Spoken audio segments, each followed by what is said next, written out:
Assalamualaikum warahmatullahi wabarakatuh. Kami dari kelompok 4 akan menjelaskan materi tentang Head and Face Complex yang beranggotakan Deananda Sastra, Hazizah Nashwa, Muhammad Nova Syafiq, Kirsten Zevanya.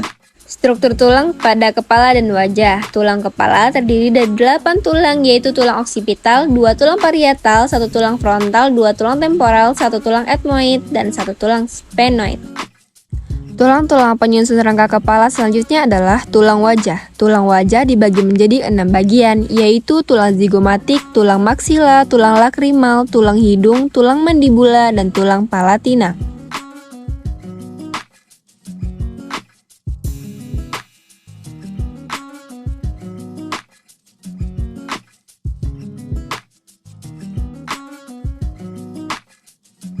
Landmarks Head, 1 vertex, suatu titik yang berada pada pertengahan MSP kepala pada tulang parietal. 2 outer canthus of A, suatu titik yang berada pada lateral dan orbital. 3 meatus auditory externa, suatu titik yang berada tepat di lubang telinga. 4 glabella, suatu titik yang berada pada MSP sejajar dengan kedua alis mata pada tulang frontal. 5 nasyan, suatu titik yang berada pada MSP setinggi kedua mata. 6 infraorbital point, suatu titik yang berada di bawah dari orbita. 7 inner canthus of A, suatu titik yang berada pada medial dari orbita. 8 acantio, suatu titik yang berada pada MSP di antara lubang hidung dan bibir. 9 mental, suatu titik yang berada pada MSP di bawah bibir.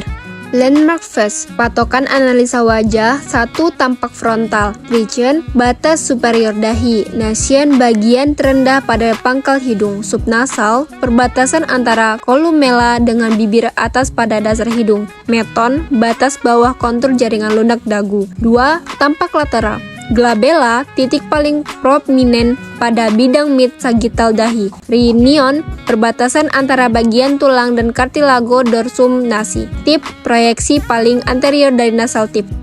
Otot-otot pada regio kepala dan wajah. 1 otot-otot deep, origo, titik mulut pembentuk otot yang terletak pada struktur tertentu. Insersio, titik tempat otot menempel pada struktur lainnya. Fungsi, aksi yang dilakukan oleh otot tersebut. Cara palpasi, teknik mengenali otot melalui pemeriksaan secara fisik. Contoh otot-otot deep pada regio kepala dan wajah. Muskul levator anguli oris, origo di maksila, insersio ke dalam modiolus mulut. Muskul digaricus, origo di tepi bawah dari tengah dagu, insersio ke tepi bawah dari tengah mulut. Selanjutnya ada otot-otot superficial, origo, insersio, dan fungsi sama dengan otot-otot deep.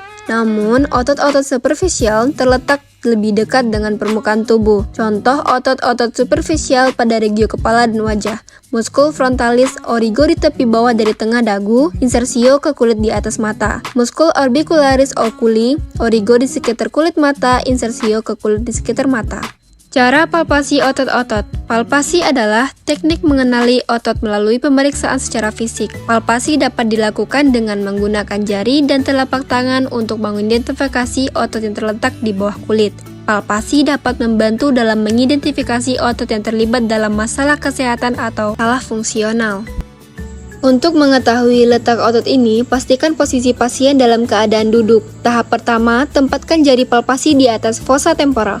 Selanjutnya, instruksikan pasien untuk secara bergantian mengkontraksikan dan merelaksasikan otot temporalis. Ini dicapai dengan silih berganti mencengkram gigi. Lalu, relaksasikan rahang, rasakan kontraksi otot temporalis sampai pasien mencengkramkan gigi.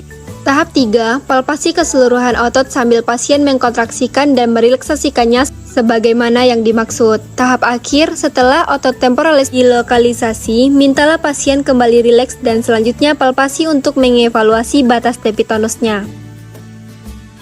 Untuk mengetahui letak otot masseter ini, pastikan posisi pasien dalam keadaan duduk. Tahap pertama, tempatkan jari palpasi Anda di antara zygomatic arch dan sudut mandibula. Tahap kedua, instruksikan pasien secara bergantian mengkontraksikan dan merelaksasikan otot masseter. Ini dicapai dengan silih berganti mencengkeramkan gigi dan selanjutnya merelaksasikan rahang. Rasakan kontraksi otot masseter sambil pasien mencengkeram gigi. Otot-otot yang menggerakkan kepala dan wajah. Zygomaticus mayor menarik sudut mulut ke arah lateral dan ke atas. Zygomaticus minor menggerakkan bibir, pipi, dan memperdalam sulcus nasolabialis. Masseter ditemukan di rahang dan digunakan untuk menutup mulut dan mengunyah makanan. Occipito frontalis menciptakan kerut kening di dahi, menggerakkan kulit kepala, mengerutkan alis. Levator labii superioris menarik bibir ke atas ke lateral dan ke atas, menaikkan sudut mulut. Levator angulus oris menarik sudut mulut ke arah medial dan ke atas. Nasalis menggerakkan kuping, hidung, dan hidung sendiri. Corrugator supercilii menggerakkan kulit dahi dan alis mata ke arah pangkal hidung, menciptakan kerut vertikal tepat di atas pangkal hidung. Muscul orbicularis oculi menutup kelopak mata, menggerakkan alis, menekan kantung air mata. Muscul temporalis menggerakkan kulit kepala, menciptakan kerut kening di telinga, menciptakan kerut kening di dahi. Muscul procerus menarik turun kulit dahi dan alis mata, kerutan hidung. Risorius menarik sudut mulut ke lateral, ke atas dan membentuk lesung pipi. Orbicularis oris menutup bibir, menggerakkan kulit dagu, merapatkan dan memonyongkan bibir. Buccinator menegangkan bibir, membantu mengunyah, mengembuskan udara dari kavitas oris waktu meniup alat musik tiup. Mentalis membentuk lekuk di dagu, eversi bibir bawah. Depressor anguli oris menarik sudut mulut ke bawah, lateral pterygoid, proteksi dan deviasi mandibular.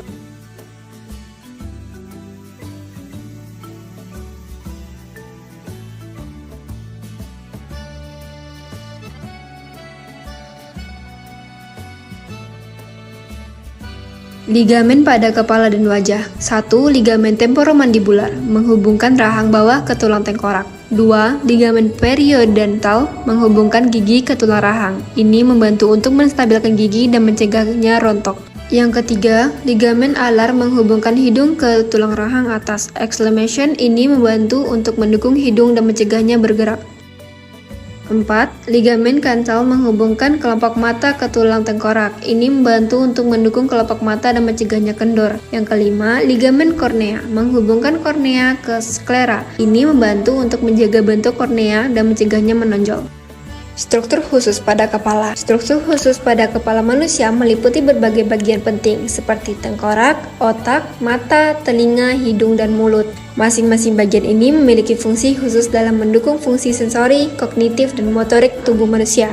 Struktur khusus pada wajah. Struktur khusus pada wajah manusia meliputi berbagai fitur yang menonjol, seperti mata, hidung, mulut, pipi, dagu, dan telinga. Setiap fitur ini memiliki fungsi tertentu, misalnya mata untuk penglihatan, hidung untuk penciuman, dan mulut untuk makanan dan berbicara. Selain itu, struktur tulang wajah juga memberikan kerangka yang mendukung fitur-fitur ini dan memberikan karakteristik unik pada setiap individu. Gerakan yang terjadi pada wajah. Senyum smiling, gerakan ini melibatkan angkatannya sudut mulut ke atas bersamaan dengan kontraksi otot-otot di sekitar mata dan pipi. Tersenyum lebar, grinning, serupa dengan senyum tetapi lebih ekstrim dengan mulut terbuka lebar menunjukkan gigi. Mengkerutkan dahi, frowning, gerakan ini melibatkan penurunan alis dan kerutan di dahi, seringkali sebagai ekspresi kebingungan, kekhawatiran, atau kekesalan. Selanjutnya ada kedipan mata, blinking, gerakan involunter untuk membersihkan dan melembabkan mata serta melindunginya dari benda asing. Mengangkat alis, raising eyebrows, gerakan ini melibatkan mengangkat alis ke atas, seringkali sebagai tanda keterkejutan, penasaran, atau keraguan. Mengerutkan bibir, pouting, gerakan ini melibatkan menegangkan bibir dan mendorongnya ke depan, seringkali sebagai tanda ketidaksenangan atau kekecewaan. Menggerakkan mulut, talking, gerakan yang melibatkan pergerakan bibir, lidah, dan rahang untuk menghasilkan suara dan berbicara. Gerakan yang terjadi pada kepala. 1. Fleksi dan ekstensi. Gerakan fleksi adalah membungkuk kepala ke depan, sementara ekstensi adalah membungkuk kepala ke belakang. 2. Inversi dan eversi.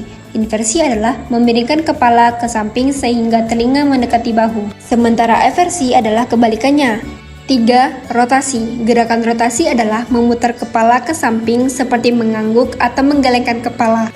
Yang keempat, protraksi dan retraksi. Protraksi adalah mendorong kepala ke depan, sementara retraksi adalah mengembalikannya ke posisi semula. 5. Lateralisasi. Gerakan lateral adalah menggerakkan kepala ke kanan atau ke kiri. Sekian materi dari kelompok 4. Terima kasih. Wassalamualaikum warahmatullahi wabarakatuh.